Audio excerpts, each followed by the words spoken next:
Salut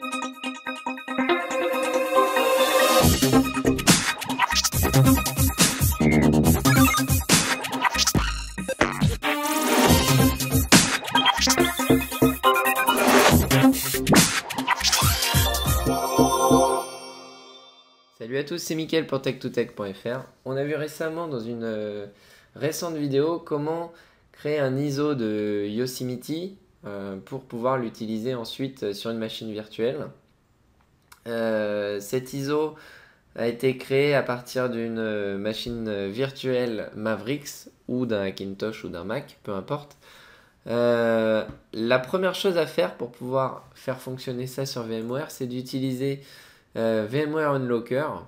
Donc on va voir ça tout de suite. Ces outils, je vous les mettrai en lien pour que vous puissiez les télécharger et les utiliser.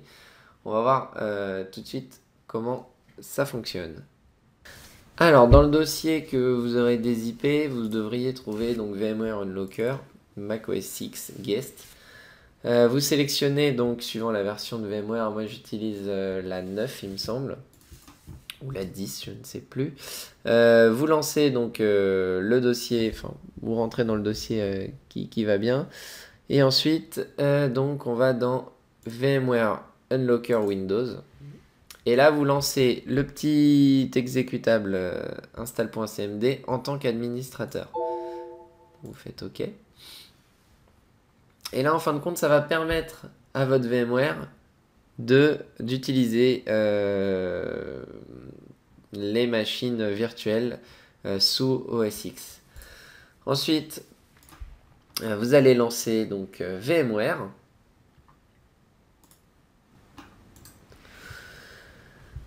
Et on va créer une nouvelle machine virtuelle. Donc, on peut sélectionner l'ISO tout de suite. Et donc dans système, enfin dans la sélection de l'OS, on va sélectionner OS X. Donc là, il n'y a pas OS X 10.10, mais ça fonctionne quand même. Vous prenez 10.9, suivant. Ici, on va juste remplacer 10.9 par 10.10. Donc vous mettez le nom que vous voulez, ça n'a pas d'importance. On va mettre 60 Go, vous pouvez en laisser 40, ça devrait fonctionner. 2 Go de mémoire, donc ça me convient bien. On fait Finish. Et on va pouvoir lancer la machine virtuelle.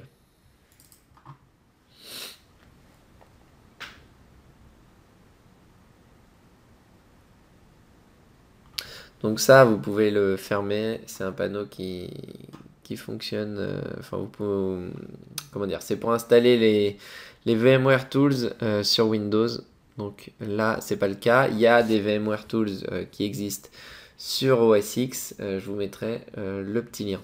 Donc là, vous pouvez cliquer sur, soit vous fermez le bandeau, soit vous cliquez sur j'ai fini l'installation. Donc là, l'installation va se lancer, enfin en tout cas va s'initialiser. On se retrouve dès que le chargement est terminé. Donc voilà, après quelques minutes, environ 2 ou 3 minutes, ça va dépendre de votre PC, de Lust, mais ça va dépendre également de la mémoire que vous avez mis sur la machine virtuelle, sur le nombre de processeurs, etc. Pour utiliser le français comme langue principale, appuyez sur la touche Retour. Donc on sélectionne le français, on fait continuer, on accepte le CLUF bien entendu, on accepte. Alors ici, à mon avis, on va devoir formater notre disque dur. Donc notre disque virtuel est ici. On va l'effacer. On va l'appeler OS X. Effacer. Hop.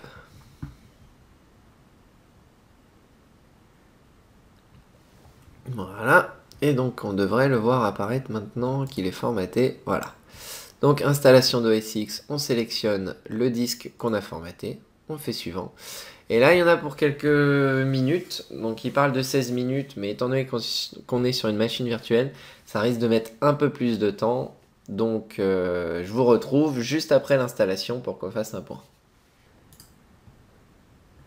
Donc, vous voyez que ça n'a pas été très très long, puisqu'au final, j'ai mis un peu moins de 15 minutes. Donc, c'est ce qui était annoncé par la machine, par l'installation d'OS X. Donc une fois que OS X a été installé, il redémarre et on va passer à la phase d'initialisation et de configuration du compte utilisateur. Donc le premier chargement est toujours un petit peu plus long. On se retrouve une fois que tout est chargé. Donc ça y est, nous voilà sur la première étape de configuration de votre Mac. Alors, on va sélectionner France. Donc, français numérique.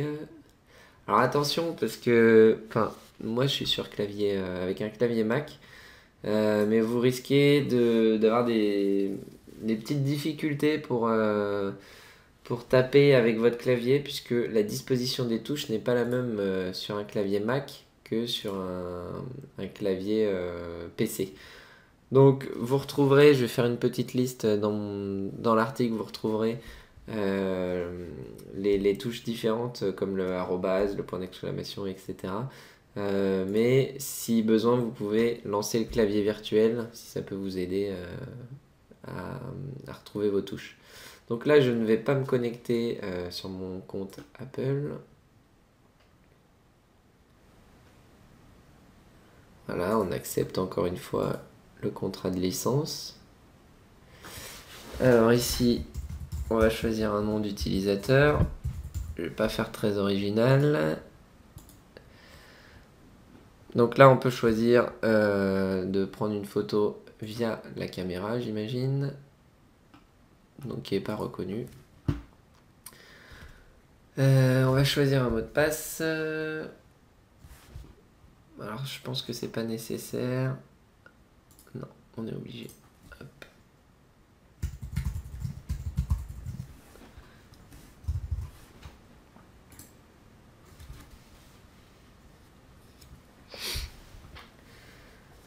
Donc voilà, vous pouvez envoyer des données si ça vous intéresse à Apple, j'imagine que non.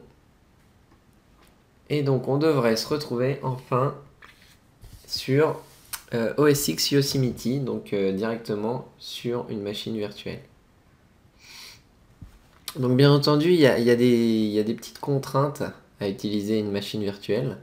C'est que vous n'allez pas pouvoir utiliser toutes les fonctionnalités d'un vrai Mac. Déjà, pourquoi? Parce que vous n'avez pas une vraie carte graphique, tout est virtualisé. Donc vous ne pourrez pas utiliser Final Cut et d'autres outils graphiques comme ceci. Néanmoins, ça vous permettra de faire une première approche du système et d'OS X Yosemite. Vous voyez que c'est plutôt fluide. Alors, c'est pas ce qu'il y a de plus fluide, effectivement, ça marche mieux sur Mac, mais c'est tout à fait correct pour faire des tests et pour appréhender ce système d'exploitation. Vous voyez qu'il y a des petits bugs graphiques, je sais pas si vous l'avez vu. Bon, c'est très très léger et ça fonctionne quand même plutôt bien. On va voir si le Launchpad fonctionne. Vous voyez que quand on bouge le Launchpad, normalement c'est très fluide. Là, effectivement, c'est pas fluide. Mais encore une fois, on est sur une machine virtuelle. Donc c'est tout à fait normal. Donc voici OS X Yosemite. Je vous mettrai donc à dispo l'ISO pour pouvoir lancer l'installation de Yosemite sur votre machine virtuelle. Je ne sais pas si ça fonctionne sur VirtualBox, donc n'hésitez pas à essayer. Et puis, je vous mettrai également l'outil qui permet de débloquer, de pouvoir installer Mac OS X sur VMware, parce que par défaut, c'est pas possible. Donc, je vous mettrai à disposition également. Et puis, je vous dis à très bientôt pour de prochaines vidéos. Ciao, ciao!